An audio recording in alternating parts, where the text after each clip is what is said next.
ക്രിയേഷൻ്റെ ഏറ്റവും പുതിയ വീഡിയോയിലേക്ക് മാന്യ പ്രേക്ഷകർക്ക് സ്വാഗതം. നേരെ നമുക്ക് വീഡിയോയിലേക്ക് പോകാം. ആദ്യമായിട്ട് ഈ ചാനലാണ് നിങ്ങൾ സബ്സ്ക്രൈബ് ചെയ്യുന്ന കാര്യം പരിഗണിക്കുക. ഓഗസ്റ്റ് 2-നാണ് 9,70,00,000 വരുന്ന ആളുകളുടെ ബാങ്കിലേക്ക് പ്രധാനമന്ത്രി 2,000 രൂപ കർഷക പെൻഷൻ കിസാൻ കൃഷി ദീപം ഇട്ടത്. ഇതോടെ കർഷകർക്ക് മൊത്തത്തിൽ 40,000 രൂപയാണ് ഇതുവരെ കേന്ദ്ര സർക്കാരിൻ്റെ കയ്യിൽ നിന്നും കിസാൻ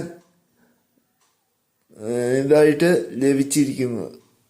കൃഷി കുടിശ്ശിക ഒന്നുമില്ലാതെ കേന്ദ്ര സർക്കാർ ഇത് തുടരുമെന്ന് പ്രധാനമന്ത്രി ഉറപ്പ് നൽകിയിട്ടുണ്ട്.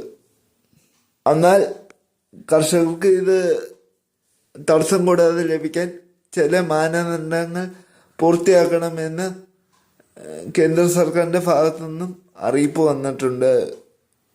ഇനി വരുന്ന തുകകൾ തടസ്സം കൂടാതെ ലഭിക്കുന്നെങ്കിലും ഈ കാര്യം കൃത്യമായിട്ട് ജനങ്ങൾ ചെയ്തിരിക്കണം. അതായത് കിസാൻ ലഭിക്കുന്ന ആൾക്കാർ 2,000 രൂപ ലഭിക്കുന്ന ആൾക്കാർ തീർച്ചയായിട്ടും ഈ പറയുന്ന കാര്യങ്ങളൊക്കെ ചെയ്തിരിക്കണം. അപ്പോൾ കാര്യങ്ങൾ എന്താണെന്നൊക്കെ നമുക്ക് നോക്കാം. നേരത്തെ കർഷകർ ഇതായിരിക്കും ഈ ആധാർ കാർഡും ഒക്കെ ആവശ്യമായിട്ട് വരും.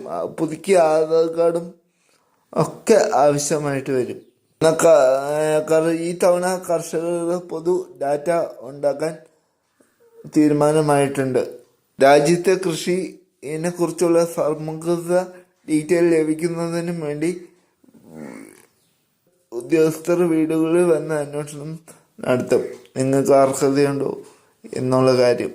അപ്പം ഇങ്ങനെയാണ് കേന്ദ്ര സർക്കാർ ഇപ്പോൾ തീരുമാനിച്ചിരിക്കുന്നത്. ഇതുപോലത്തെ അറിയിപ്പിന് വേണ്ടി ഈ ചാനൽ സബ്സ്ക്രൈബ് ചെയ്യുക, സപ്പോർട്ട് ചെയ്യുക, ഷെയർ ചെയ്യുക. മറ്റൊരു വീഡിയോ ആയിട്ട് വീണ്ടും കാണാം. നന്ദി, നമസ്കാരം.